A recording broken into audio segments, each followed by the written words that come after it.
Tears of an African Orphan. In a sunny little village in East Africa, surrounded by golden savanna and tall trees with flat tops, lived a girl named Zawadi. Her name meant gift in Swahili, but most days Zawadi didn't feel like a gift at all. Her parents had died from a terrible fever when she was just 10 years old. Since then, she had lived with her strict aunt, Juma, in a small mud hut with a roof made of dried grass. Juma wasn't very kind. Every morning, she backed orders like a general. Wake up, girl, the river won't carry the water for you. Zawadi woke up before the sun each day, carrying a heavy pot on her head, walking barefoot on the dusty paths lined with ancient bamboo trees. Her dress was old and torn, her hair tied back in a crooked braid, and while other children played in the fields, wearing colorful clothes, Zawadi always stayed in the background like a shadow no one noticed. But deep inside, Zawadi had a secret treasure, memories of her mother's story. She remembered sitting by the fire, her mother's soft voice telling tales of clever animals, magical places, and a special pool hidden in the hills, the pool of Mungu. Her mother would say, it's a place where pure-hearted souls can make a wish, but it is not easy to find. Zawadi always wondered if that pool was real, and if it could help someone like her. One evening, the whole village gathered under the giant baobab tree. It was storytelling night. People sat on mats, babies on laps, fire cracking, and the smell of roasted maize filled the air. Zawadi sat quietly at the edge, knees to her chest, listening. The storyteller, Baba Juma, was old and wise, with a beard like a lion's mane. He raised his hands and began. Long ago, in the hills behind the clouds, there was a pool touched by the gods. They say if someone with a true heart cries into the pool, a spirit will come and grant them one wish. But beware, it tests your soul with the three trials: courage, kindness, and wisdom. The villagers owed and ate. Some laughed, saying, "Ha! Sounds like a bedtime story."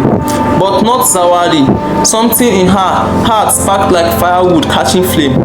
That night, while everyone else slept, Zawadi packed a small gourd of water, tied her mother's old bracelet on her waist, and tiptoed out of the hut. She was going to find that pool. She didn't know how or what would happen, but she knew this: she couldn't keep feeling lost forever. The savannah at night was alive. Crickets chirped. A hyena laughed in the distance. Stars twinkled like tiny lanterns. Zawadi walked all night, tongue scratching her legs, her stomach rumbling. She whispered, "Mama, please guide me."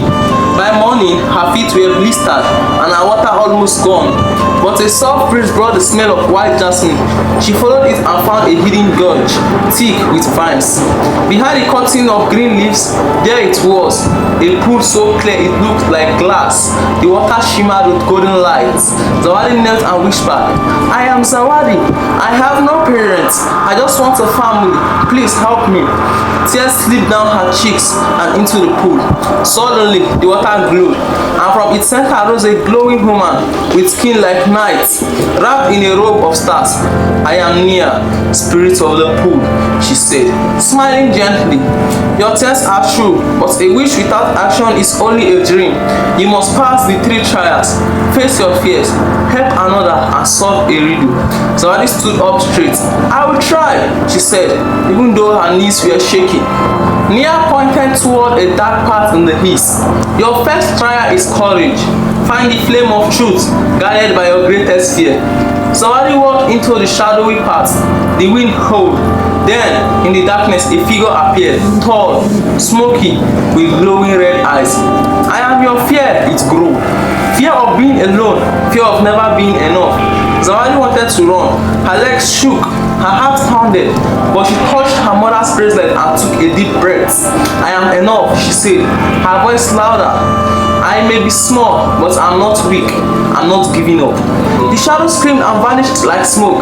In its place was a small flame, flickering on a stone. Zawadi picked it up, feeling warmth spread through her chest.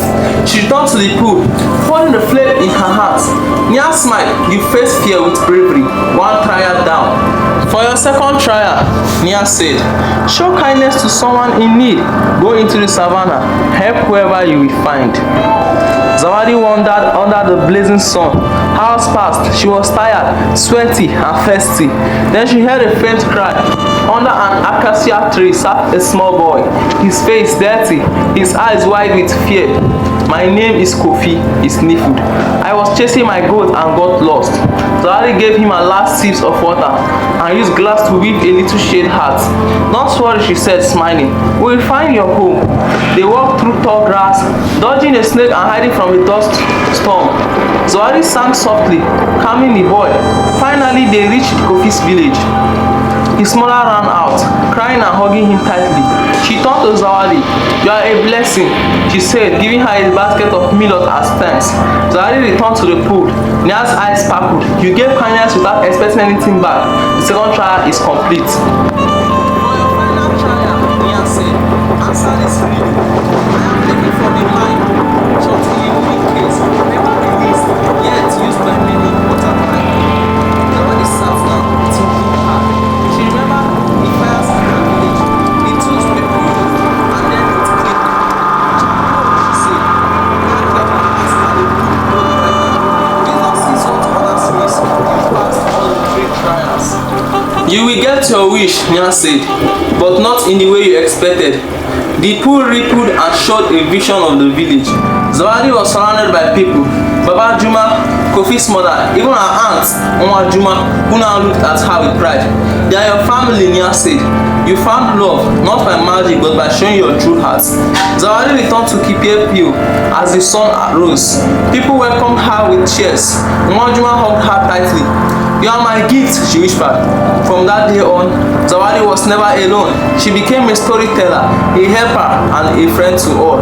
Years later, she sat under the great baobab tree, surrounded by children and grandchildren. The greatest magic, she told them, is the love we give. That's what turns strangers into family.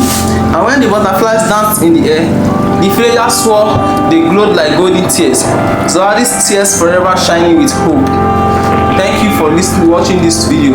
Please endeavor to subscribe and follow my page, please, and like my video. Follow for more interesting folktale story.